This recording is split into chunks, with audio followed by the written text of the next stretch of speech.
Hello दोस्तों, आप सभी का स्वागत है आपके अपने यूट्यूब चैनल वैकेंसी गुरु में।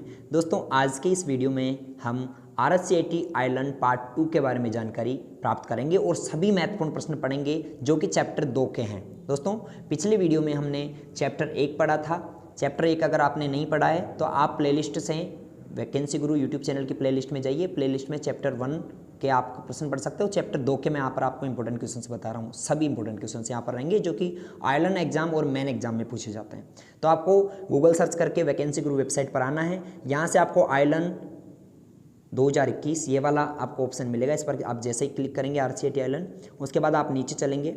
जैसे आप नीचे चलते हैं आपको यहाँ पर आइलैंड से संबंधित जानकारी मिलेगी और नीचे आपको यहाँ पर असेसमेंट एग्ज़ाम 2 मिलेगा। इस पर आप जैसे ही क्लिक करेंगे, ठीक है, ये सारी जानकारी मैं आपको दोस्तों वैकेंसी गुरु की वेबसाइट पर बता रहा हूँ। यहाँ से भी आप पढ़ सकते हैं, वीडियो में से भी आप देख सकते हैं। तो हम चलते हैं एग्ज़ाम नंबर 2 के सभी प्रश्नों की ओर, जो कि महत्वपूर्ण प्रश्न है आइलैंड के लिए या फिर मेन एग्जाम के लिए। और इनमें मैं एक एक प्रश्न को आपको समझाऊंगा, सारे प्रश्नों के बारे में जानकारी दूंगा और इनके बारे में अच्छे से समझाऊंगा। तो चैप्टर 2 को हम स्टार्ट करते हैं।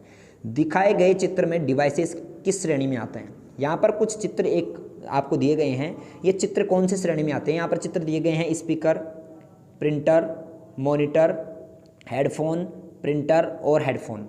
ये कुछ ऐसे डिवाइस हैं जो क्या करते हैं, कंप्यूटर से डेटा को बाहर निकालने का कार्य करते हैं। कंप्यूटर से डेटा को बाहर निकालने का काम करते हैं। मतलब ऐसे डिवाइस जो कंप्यूटर से डेटा को बाहर निकालते हैं आउटपुट डिवाइस कहलाते हैं। आप सभी को मालूम है इस बात का। तो इसका सही जवाब यहाँ पर आउटपुट डिवाइस रहेगा। कुछ ऑप्शंस दिए गए हैं, व्यू आंसर करके आप देख सकते हो। ऑप्शन 20 का सही जवाब है, तो आउटपुट डिवाइस इसका राइट आंसर है।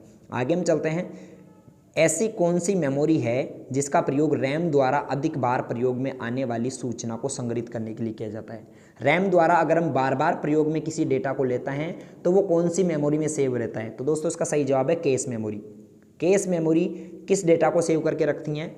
जो रैम द्वारा बार बार प्रयोग में लिया जाता है। आपसे पूछा जाए कि कंप्यूटर की मेन मेमोरी कौन सी है, तो आप जवाब देंगे कंप्यूटर की मेन मेमोरी, मुख्य मेमोरी जो है वो 2 प्रकार की होती हैं। एक तो उसमें रैम आता है, एक उसमें रोम आता है। ठीक है, कंप्यूटर की मुख्य मेमोरी 2 प्रकार की होती हैं, एक रैम और एक रोम। रैम का पूरा नाम होता है रैंडम एक्सेस मेमोरी, रोम का पूरा नाम होता है read only memory.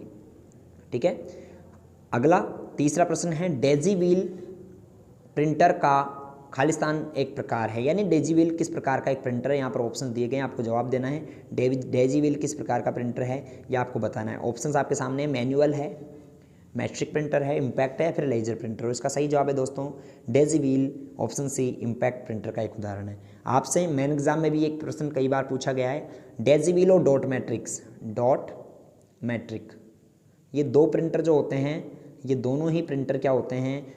Impact printer के उदाहरण होते हैं। डेजी व्हील प्रिंटर दोनों के ही डी से स्टार्ट होते हैं। डेजी व्हील और डॉट मैट्रिक दोनों ही इम्पैक्ट प्रिंटर के एग्जाम्पल्स हैं। अगला हम चलते हैं क्वेश्चन नंबर 4 पर। निम्न में से कौन सी मेमोरी अस्थायी प्रकृति की है? यानी कि इनमें से कौन सी मेमोरी अस्थिर या फिर वोलेटाइल मेमोरी है, वाष्पशील मेमोरी है? दोस्तों मैं आपको बताना चाहूँगा, वाष्पशील का मतलब होता है ऐसी मेमोरी जो डेटा को तब तक ही सेव रख पाती है जब तक कंप्यूटर में पावर चालू रहता है। जैसे ही कंप्यूटर में पावर ऑफ हुआ, यह डेटा को नष्ट कर देती है। लाइक आपके कंप्यूटर में, मैं आपको एक उदाहरण से समझाता हूँ, ध्यान से समझे। आप अपने कंप्यूटर में पेंटिंग बना रहे हैं, पेंटिंग बनाते समय अचानक आपका कंप्यूटर बंद हो गया, लाइट चली गई, बंद हो गया। आप दोबारा से उसको चलाएंगे तो आपको वो पेंटिंग वहाँ पर नहीं मिलती है, क्योंकि वो आपने सेव नहीं की थी। और जब तक आप अपने कंप्यूटर में किसी डेटा को सेव नहीं करते, वो कहाँ पर सेव रहता है? रैम में सेव रहता है। ठीक है, बाद में वो सेकेंडरी स्टोरेज में चला जाता है। तो रैम यहाँ पर अस्थिर मेमोरी है। ठीक है, रैम कैसी मेमोरी है? अस्थिर, जो कि डेटा को पावर ऑफ होने के बाद नष्ट कर देती है। अगला है, चित्र में दिखाए गए कंपोनेंट का नाम बताओ। ये जो चित्र आपको दिखाया गया है, ये काय का चित्र है? तो मित्रों ये जो चित्र है ये रोम का चित्र है। तो यहाँ पर ऑप्शन है, हार्ड डिस्क है, रोम है, CD ड्राइव है या फिर पेन ड्राइव है? तो मित्रों इसका जवाब आप दोगे रोम। ठीक है, आप व्यू आंसर करके यहाँ से शो कर सकते हो।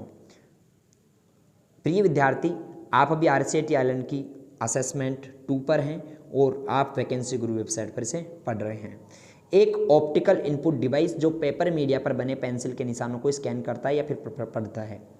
एक ऑप्टिकल इनपुट डिवाइस जो पेपर मीडिया पर बने पेंसिल निशानों को स्कैन करता है और पढ़ता है, OMR कहलाता है। ठीक है, OMR। आपको बताऊं ये क्या पूछना चाह रहा है। जब आप कोई भी एग्जाम देते हैं तो उसमें एक सीट होती है ऐसे, उस सीट में आपको आंसर्स गोलों में भरने होते हैं ऐसे। तो आप जैसे बी आंसर हुआ, तो ये वाला जैसे RCET के एग्जाम में भी आपको ऐसा ही करना पड़ेगा, ऐसा गोला भरना पड़ेगा, ठीक है। तो ये जो गोला आपने भरा है, इसको पढ़ने वाले डिवाइस का नाम क्या है, जो पेपर मीडिया पर बने पेन या पेंसिल के निशानों को पढ़ता है, ठीक है, उसका नाम OMR है, optical mark reader. OMR sheet जानते हो आप, ऑप्टिकल मार्क रीडर होता है। आगे हम चलते हैं, व्यू आंसर करके आप यहाँ से शो कर सकते हो आंसर को। निम्न में से कौन सी मेमोरी प्रति सेकंड में कई बार रिफ्रेश होती है? ऐसी कौन सी मेमोरी है जो पर सेकंड में कई बार रिफ्रेश हो जाती हैं? और इसका सही जवाब है मित्रों डायनामिक रैम, DRAM, ठीक है। DRAM एक ऐसी मेमोरी है जो प्रति सेकंड में कई बार रिफ्रेश होती हैं, तो C ऑप्शन इसका सही जवाब है। अगला, वॉर्म डिस्क का पूरा नाम क्या है? WORM, वॉर्म डिस्क जो है इसका पूरा नाम, फुल फॉर्म क्या है? मित्रों आप सभी को बताना चाहूँगा, वॉर्म का पूरा नाम राइट वंस रीड मैनी होता है। Write once read many, option 20 का सही जवाब है। अब आप बोलेंगे sir write once read many का अर्थ क्या होता है, ये वॉर्म होता क्या है? तो मैं आपको बताना चाहूँगा, CD या DVD जो होती हैं, एक ऐसी CD आती हैं जिसमें केवल एक ही बार डेटा लिखा जाता है, मतलब उसको आप डिलीट नहीं कर सकते, उसमें दूसरा डेटा नहीं डाल सकते। एक ऐसी CD आती है जिसमें आप बार बार डेटा को डिलीट कर सकते हैं, डाल सकते हैं, मिटा सकते हैं। जैसे कि पेन ड्राइव आता है, आप कितना भी डेटा डालो, फिर डिलीट कर दो, फिर डाल दो, फिर डिलीट कर दो। तो वो तो रीड एंड राइट होता है। एक होता है रीड ओनली, उसमें केवल डेटा एक ही बार लिखा जाता है। तो जो रीड ओनली होता है, CDR जिसे हम कहते हैं कॉम्पैक्ट डिस्क रीडेबल, उसको वॉर्म के नाम से जानते हैं, राइट वंस रीड मैनी, यानी उसमें लिख तो एक ही बार सकते हैं पर बार बार पढ़ सकते हैं। जैसे एक किताब हो गई, उसको एक ही बार लिखा गया, आप बार बार पढ़ सकते हैं, उसमें दोबारा कुछ नहीं लिख सकते, तो वो वॉर्म हो गया। आगे हम चलते हैं, कंप्यूटर के साथ संयोजन में प्रयुक्त होने वाला कौन सा प्रिंटर टोनर पाउडर का इस्तेमाल करता है?